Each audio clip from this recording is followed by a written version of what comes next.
നമ്മൾ കസേരയിൽ ഇരിക്കുന്ന സമയത്ത് പല സമയത്തും കാലിങ്ങനെ ആട്ടാറില്ലേ? കാലിരു വശങ്ങളിലേക്കോ അല്ലെങ്കിൽ മുകളിലേക്കോ താഴാട്ടോ നമ്മൾ ആട്ടിയിട്ടാണ് ഇരിക്കാറ്. എന്നാൽ കാലാട്ടിക്കൊണ്ടിരുന്നു കഴിഞ്ഞാൽ അങ്ങനെ ചെയ്യരുത്. കടം വരാനുള്ള സാധ്യതയുണ്ട്, ആയുസ് കുറയും. ചില സ്ഥലങ്ങളിലൊക്കെ വന്നു കഴിഞ്ഞാൽ അച്ഛനും അമ്മയ്ക്കും കേടാണ്, അതുകൊണ്ട് കാലാട്ടരുതെന്ന് പറയും. യഥാർത്ഥത്തിൽ കാലാട്ടുന്നത് ഗുണമാണോ ദോഷമാണോ?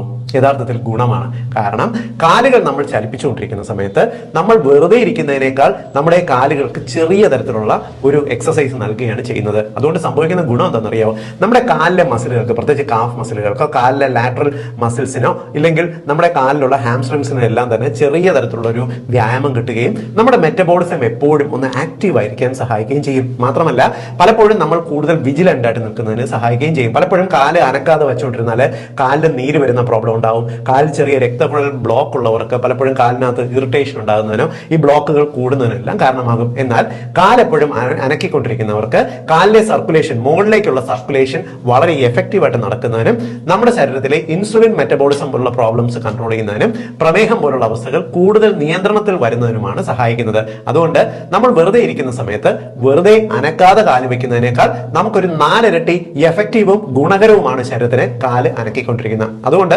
ഇത്തരത്തിലുള്ള കഥകൾ പറയുന്നവരോട് പോകാൻ പറയുക. നമ്മളൊരു മിനി വർക്കൗട്ടാണ് ചെയ്യുന്നതെന്ന് പറയുക. ധൈര്യമായിട്ട് കാലാട്ടിക്കൊണ്ടോ കാലനക്കിക്കൊണ്ടോ ഇരുന്നോളൂ, നല്ലത് തന്നെയാണ്.